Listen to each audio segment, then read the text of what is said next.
Sure. So my name is Mark Oppenheimer from the Johannesburg Bar. I want to thank you guys for an absolutely marvelous discussion. Thank you. I wonder about this, which is that, as you point out, a lot of South Africans are aware of the enormous state failure. And it seems like it can drive people into two different camps. The one is to say, well, the state has failed us, we need to do it for ourselves, we need to embrace our communities, we need to prioritize individual rights. And the other one is to say that the aims of the ANC have been scuttled by white monopoly capital, that we need to become much more radical, that we need to seize the means of production, that we need to have expropriation without compensation, and that way we will then be able to alleviate the concerns that Zach has, which is that the poor are left so poorly off, and if we can just confiscate all these assets from these evil beneficiaries of apartheid, then we can solve the problems. So when you've got the undecided voter who says, well, I don't like the ANC and I now need to pick between an organization like the DA or an organization like the EFF, how do you make the claim that they ought to champion individual rights and free markets as opposed to the solutions put forward by the EFF? Okay. I can begin with answering that, and I guess every speaker will have a chance at answering it.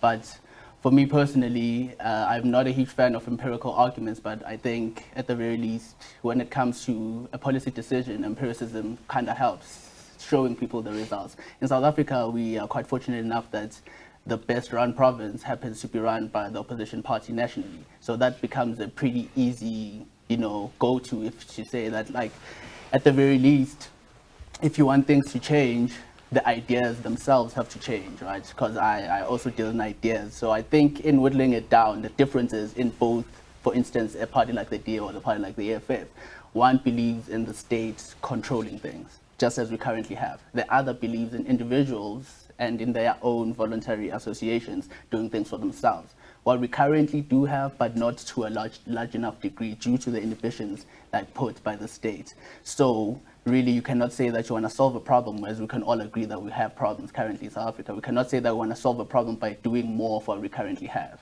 That would be, I think we can at the very least show even the average person that would not be ideal. Instead, trying something different that, oh, by the way, works in quite a limited environment of the Western Cape, but there are results as like, the employment numbers that were recently released show. So I think in the very least, the use of empiricism and good ethical arguments really, or good logical arguments in showing that, one has been tried, doesn't work, the other has been tried in a limited context and works. So you can only imagine if the context were to be much more broad and it becomes national.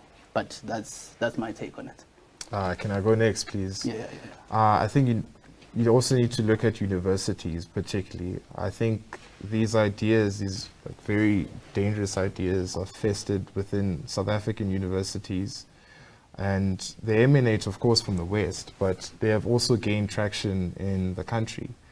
And they've made our youth less tolerable towards the opposing view. I think we need to have an opposing view in South African universities. I can't recall how many lectures I've had that favored Marxism, and it can only be academia that believes in such stuff. Only there. Yeah, only. Only there.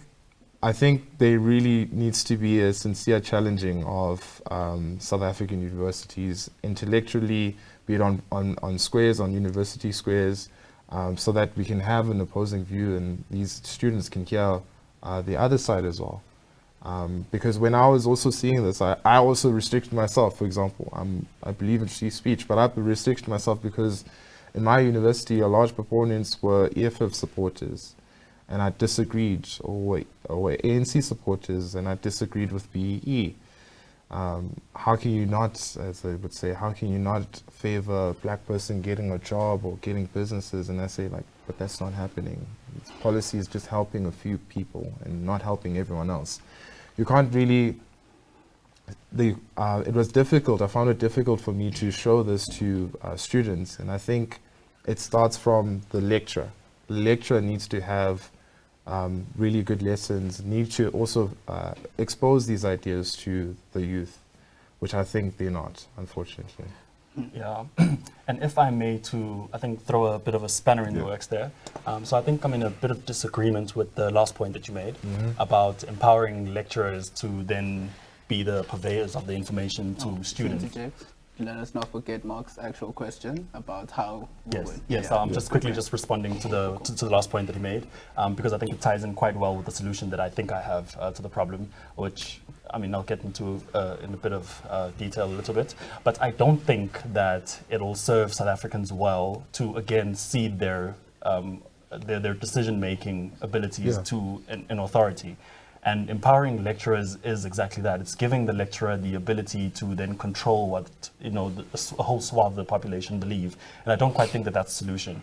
And I think Thomas Sowell perhaps summed it up best when he said, there are no solutions, there are only trade-offs. And I think it's only when people realize that you can, if you want your life to be driven in a particular direction, you are the only person that can do that.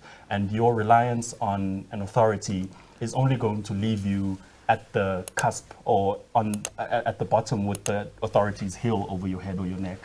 So I don't think that an appeal to authority will solve the question or solve the problem. So I think that in responding to the question that Mark posed, I think people need to recognize that they have far more authority over their own lives than they're led to believe that they do. And I think it's only when we're able to convey that message to people well enough, I think people will then start realizing that they are the masters of their own journeys.